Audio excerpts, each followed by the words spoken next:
आगमते जिनवरे भाखियो गणधरते यणे राखियो ते नो रस जेणे चाखियो ते हुओ शिव सुख साखियो ते हुओ शिव सुख साखियो। गंगोत्री में से गंगा बहती है, निकलती है, हिमालय के अंदर है, और वहीं से निकलती हुई गंगा आगे जाके विराट रूप धारण करती है, और इसके बाद वह नदी कई लोगों को सहायता करती है, उपयोग में आती है। ठीक वैसे भगवान महावीर रूपी गंगोत्री में से ज्ञान की गंगा निकली, बहती हुई यह गंगा हमारे तक पहुंची, यहां तक पहुंची। कई जिज्ञासु आत्माओं ने अपने ज्ञान की तृषा छिपाई है। हमें भी ज्ञान की तृषा है, वह छिपानी है। धर्म ग्रंथ ही एकमात्र साधन ऐसे है कि जिससे आप बहुत कुछ जान सकते हो, बहुत कुछ आपको समझ में आता है। और धर्म ग्रंथों का एकमेव हेतु ऐसा होता है कि आप थोड़ी सी बात में बहुत ज़्यादा समझ लो। आजकल का जो एजुकेशन सिस्टम है, पढ़ने का बहुत सालों तक चलता है, और बहुत सारे सब्जेक्ट, बहुत सारी टेक्स्ट बुक्स, बहुत कुछ होता है, लेकिन वो सब में से पढ़ने वाला विद्यार्थी क्या पाता है और कितना पाता है। तो अपेक्षा से इतनी सारी टेक्स्ट बुक्स होने के बाद भी बहुत कम पाता है। कहते हैं कि कोई युवक को चार्टर्ड अकाउंटेंट होना है तो उसको 15-17 घंटा पढ़ाई करनी पड़ती है, और तब जाके वो एग्ज़ाम दे पाता है। और वो एग्ज़ाम देने के बाद भी रिजल्ट तो बहुत कम आता है, और बहुत कम दिया जाता है, क्योंकि ज़्यादा चार्टर्ड अकाउंटेंट की आवश्यकता नहीं है। परसेंटेज रिजल्ट के बहुत कम होते हैं, इसलिए कई युवक युवती फेल होते हैं।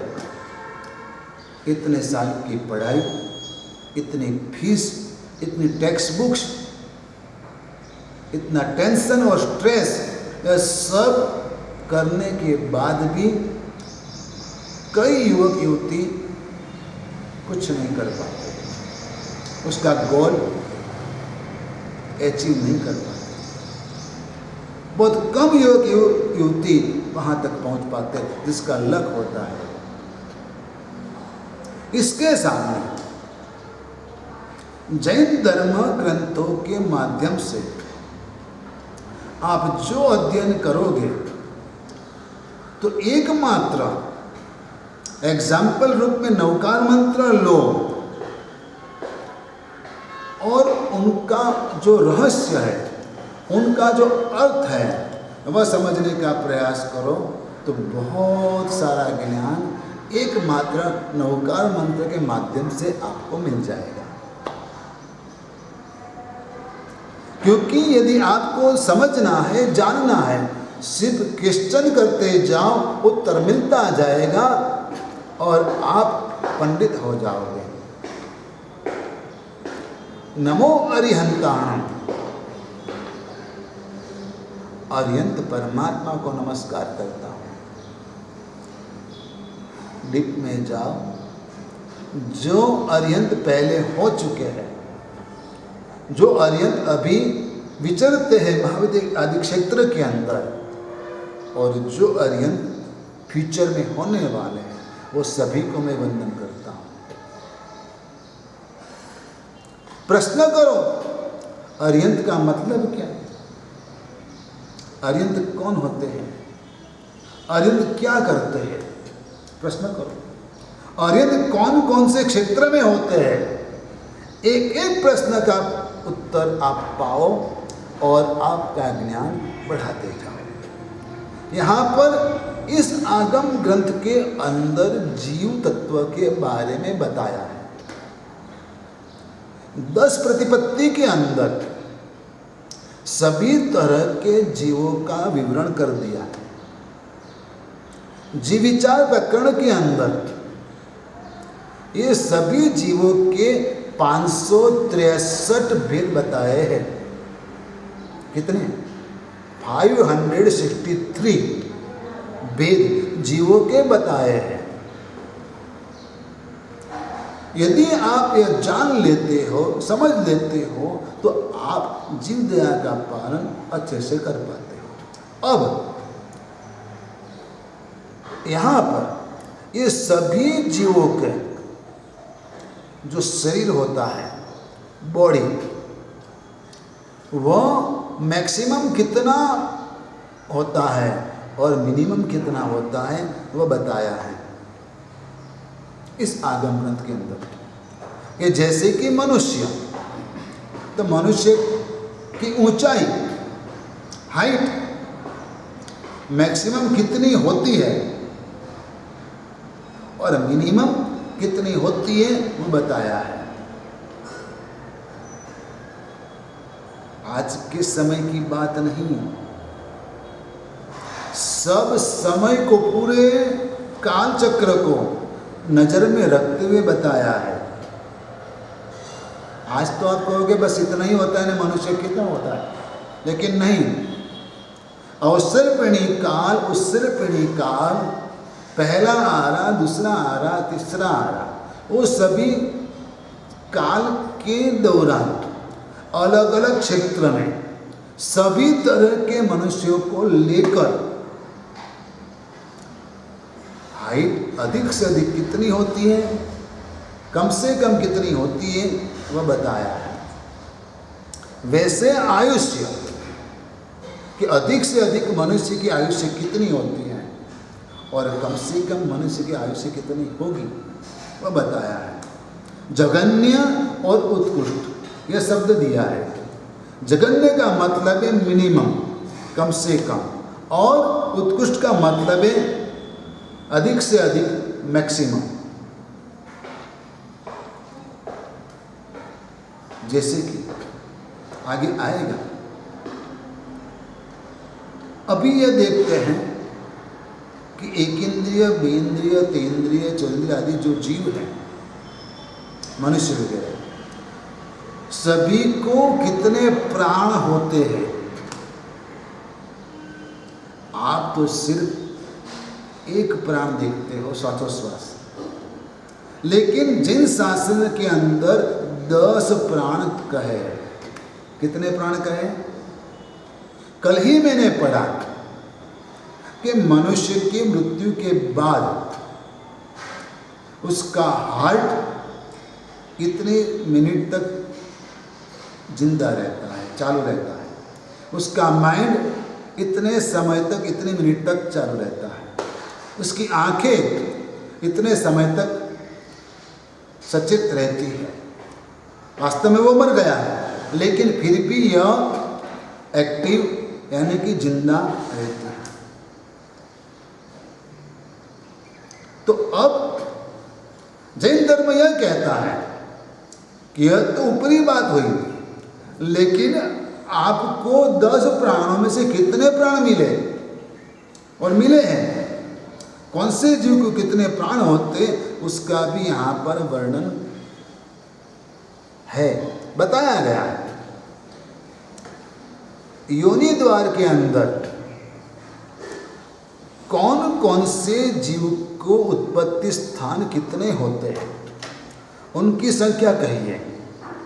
जिसे हम 7 लाख पृथ्वी का है, 7 लाख अप का है, 7 लाख देव का है, 7 लाख वायु का है आदि जो कहते हैं, वो जीवों की उत्पत्ति स्थान की संख्या है। और वो संख्या भी यहाँ पर कही है। आगे बढ़कर कौन सा जीव अपनी गति के अंदर वापस कितने भौतिक पैदा होता है, मतलब मनुष्य मर के वापस कितने भौतिक मनुष्य हो पाता है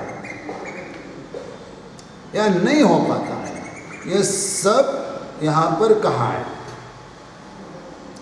चींटी मरकर चींटी ही होगी निश्चय नहीं है, लेकिन हो भी सकती है। मनुष्य मर के मनुष्य होगा निश्चित नहीं है, लेकिन हो सकता है। यह मैं एग्जाम्पल दे रहा हूँ। और आज का साइंस सिर्फ एकेंद्रीय जीवों में वनस्पति को ही जीव के रूप में मानता है,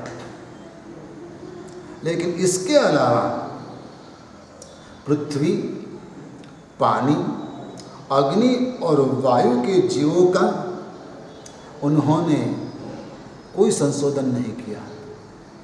उसको वो अभी तक प्रूव नहीं कर पाए, स्वीकार नहीं कर पाए हैं।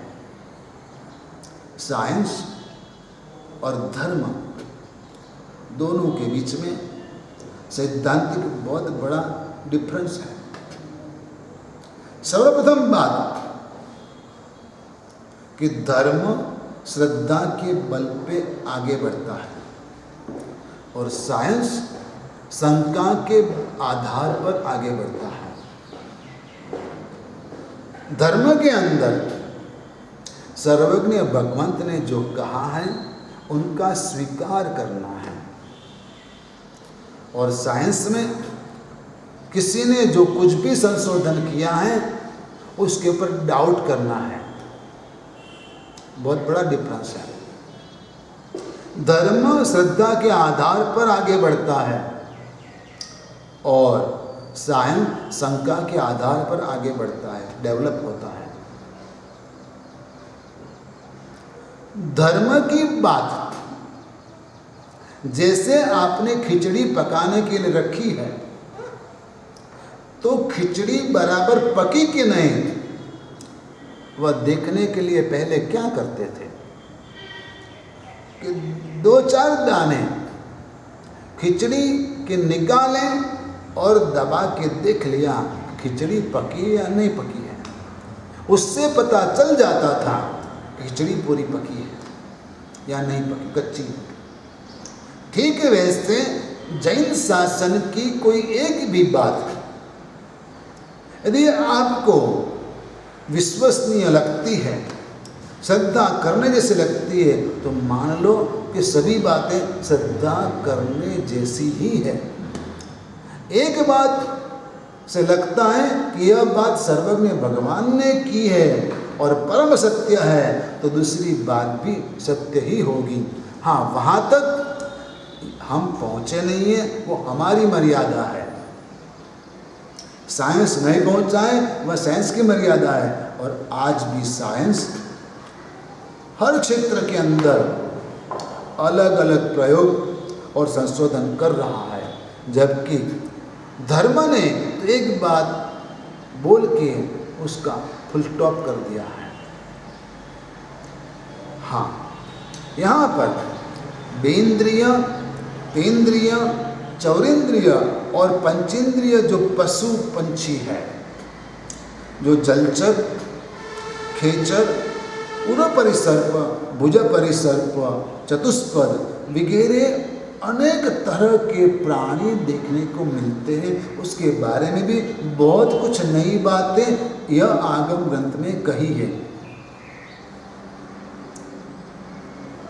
पानी में ही पैदा होने वाले पानी में ही जीने वाले जलचर जैसे मछली वगैरह, खेचर आकाश में उड़ने वाले, उरपरि सर्प अपने सीने को घिसकर चलने वाले, भुजपरि सर्प हाथ के बल पर चलने वाले, और चतुष्पद यानी कि 4 पांव पे चलने वाले।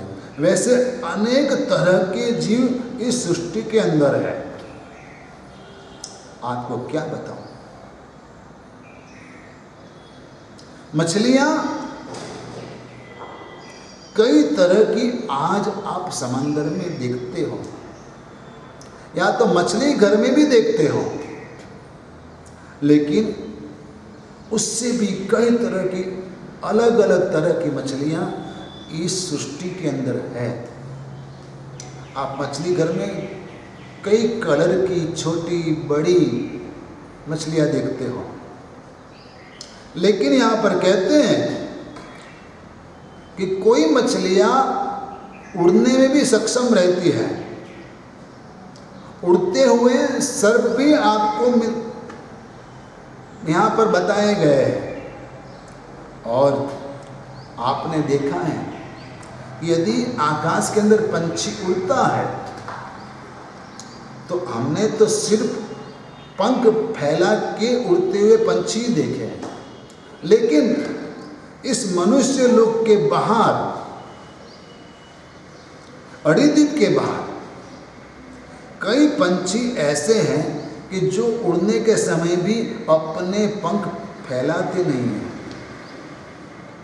और कोई पंछी ऐसे भी हैं कि जो बैठते हैं उस समय भी अपनी पंख फैलाकर ही बैठते हैं। इस तरह के जीव भी इस सृष्टि में है,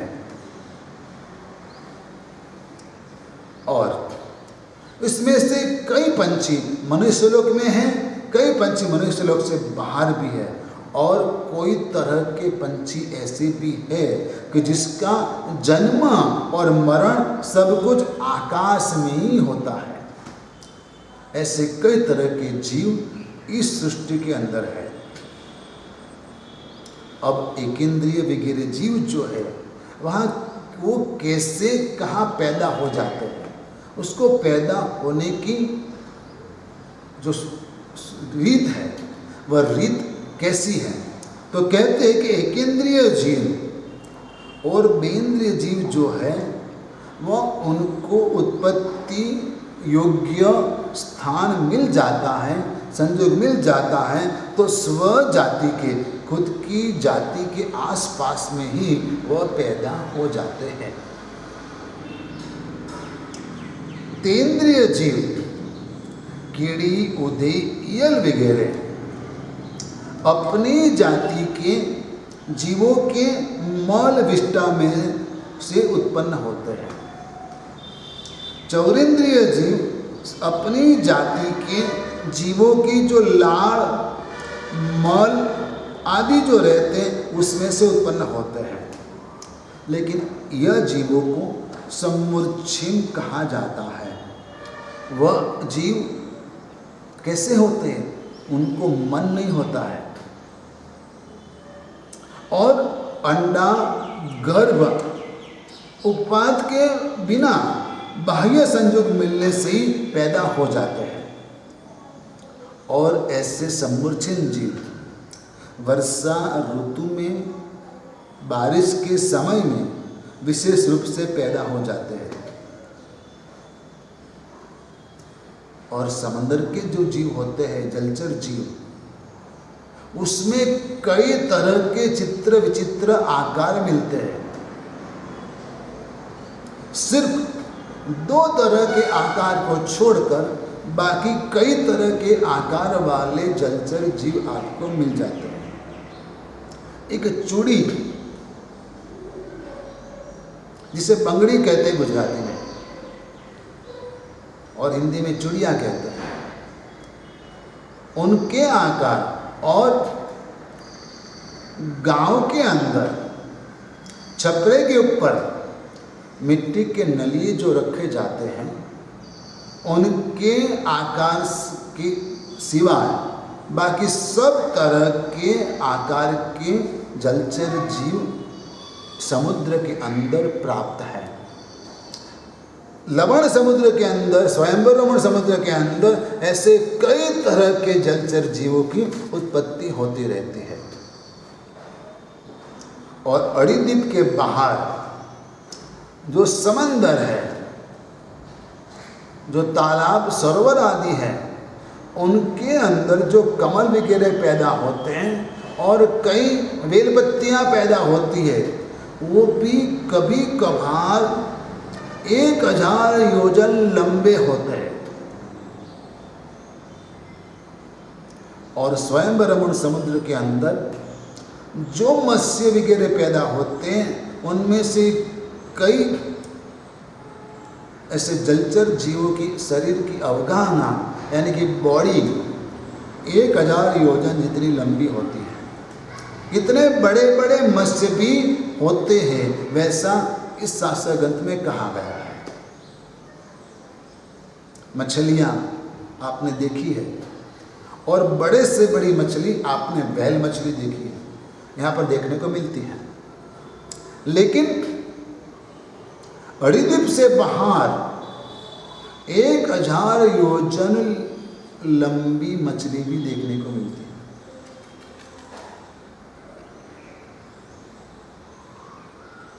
यह आगम ग्रंथ हमें लगता है कि सही में यह ज्ञान का सागर है। हमारे दिल और दिमाग से दूर की बात है, लेकिन साइंस रोज रोज नई नई बातें करता जाता है। कहीं स्पेस में जाता है, कहीं समंदर में अंदर जाता है, कहीं किधर किधर जाता है, लेकिन उनकी मर्यादा है। आपकी अपनी मेरी सबकी मर्यादा है, लेकिन सर्वज्ञ भगवंत के ज्ञान की कोई मर्यादा नहीं है। अनंत ज्ञान है, और उन्होंने अपने अनंत ज्ञान में यह सब कुछ देखा है, जाना है, और इसलिए वह सब कुछ उन्होंने कहा है। 7 नरक के अंदर उसके बारे में बताया है कि यह उस नरक के अंदर क्या होता है। तो कहते हैं कि रत्नप्रभा नाम की पहली नरक है, उसमें रत्न ज़्यादा होते हैं, कलस्ट्रॉन जिसे कहो। दूसरी नरक के अंदर सरकरा प्रभा उसका नाम है, वहाँ पर कंकर ज़्यादा होते हैं। तीसरी वालुका प्रभा, वहाँ पर रेत ज़्यादा होती है। चौथी पंख प्रभा, वहाँ पर कादव कीचड़ ज़्यादा होता है। 5वीं धूम प्रभा, वहाँ पर धुआं ज़्यादा होता है। 6ठी तम प्रभा, वहाँ पर अंधेरा ज़्यादा होता है। और 7वीं तमस्तम प्रभा नरक है, वहाँ पर घोर अंधकार होता है। और सभी नरक के अंदर वहाँ के क्षेत्र की वेदना भी होती है। शीत वेदना 10 तरह की वेदना है। उष्ण वेदना, क्षुधा वेदना, तृषा वेदना, खरज यानी कि खुजली वेदना, परवश वेदना, ज्वर यानी ताव बुखार की वेदना, दाह वेदना, भय की वेदना और सुख की वेदना होती है। 1 से लेकर 1, 2 और 3 उसमें शीत वेदना होती है, और बाकी की 4 नरक के अंदर उष्ण वेदना भी होती है। और 1 से बढ़कर 1 नरक में वेदना बढ़ती जाती है। और नरक के सभी जीव जो हैं वह सब के सभी जीव नपुंसक होते हैं। लेकिन ऐसे नरक के अंदर यदि एक बार जाना पड़े तो याद रखना कम से कम 10,000 साल वहां रहना पड़ेगा। मिनिमम आयु नरक के जीवन की 10,000 साल की है। और अधिक से अधिक आयु 33 सागरोपम की है, जिसकी गिनती आपकी समझ के बाहर है। इतने हजारों करोड़ों अबजों सालों तक नरक की वेदना भुगतनी पड़ती है, और इसलिए हमें चाहिए कि हम वैसे कर्म कतई ना करें कि जिससे हमें नरक में जाना पड़े। देवों के 4 प्रकार हैं: गंतर्व देव, भवनपति देव, ज्योतिष्क देव और वैमानिक देव। ये चारों में से सिर्फ जो वैमानिक देव रहते हैं वह वैमानिक देव ही ऊर्ध्वलोक में रहते हैं। कुल मिला के 12 देवलोक हैं, और एक एक देवलोक के अंदर लाखों विमान हैं। जिस विमानों के अंदर शुभ कर्म के प्रभाव से जो पैदा हुए हैं, वैसे पुण्य भुगतने वाले देव निवास करते हैं, और विमान में रहने वाले देवों को वैमानिक देव कहा जाता है। उसमें भी 2 भेद हैं: कल्पोपपन्न देव और कल्पातीत देव। यानी कि इंद्र वगैरह की व्यवस्था, स्वामी सेवक की व्यवस्था, छोटे बड़े की व्यवस्था जो होती है वह कल्पोपपन्न देव कहा जाता है, जिसमें राजा हैं, प्रजा हैं, मंत्री हैं, सेनापति है। यह जो व्यवस्था जिस देवलोक में है वह सभी देवलोकों को वैमानिक देव को कल्पोपपन्न देव कहते हैं। और जिस जगह पे, जिस विमान के अंदर यह व्यवस्था नहीं है, वैसे देवों को कल्पातीत देव कहते हैं। देवों के शरीर वैक्रिय शरीर होते हैं। कल्पोपपन्न देव में 12 देवलोक और 10 इंद्र होते हैं।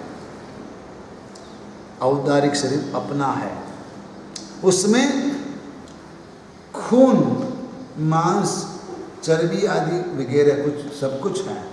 लेकिन वैक्रिय शरीर जो होता है, वैक्रिय शरीर में ऐसा कुछ नहीं होता है।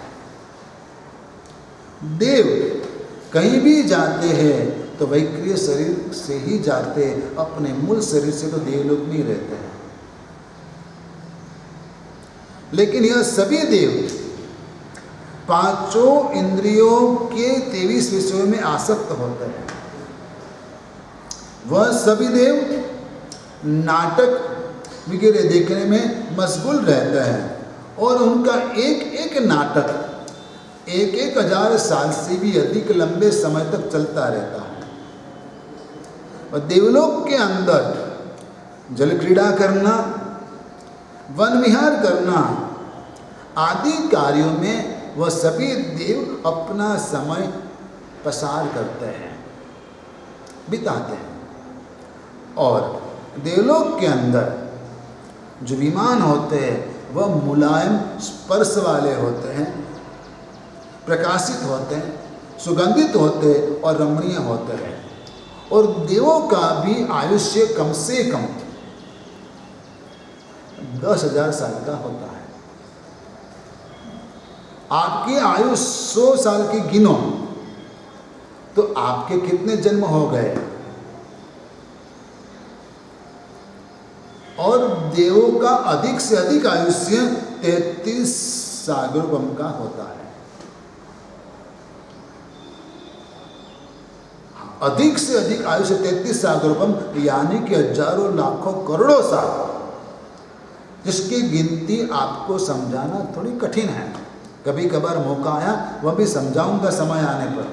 लेकिन नरक गति का भी आयु से कम 10,000 साल और अधिक से अधिक आयु 33 सागरोपम। ठीक वैसे देवगति का आयुष्य भी कम से कम 10,000 साल, अधिक से अधिक 33 सागरोपम।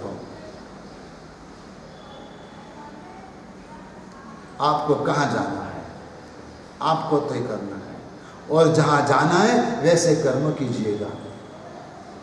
यह जीवाभिगम सूत्र के अंदर जीव तत्व की यह सब बातें कही हैं और ये बातें सोच समझकर हिंसा से बचना है, पापों से बचना है, अहिंसा धर्म का पालन करना है और भगवान महावीर के प्रति आस्था रख के हमारी आत्मा का कल्याण करना है। आप सभी का कल्याण हो। वैसे मंगल भावना के साथ प्रवचन पूर्ण करता हूँ। धर्मलाभ आशीर्वाद।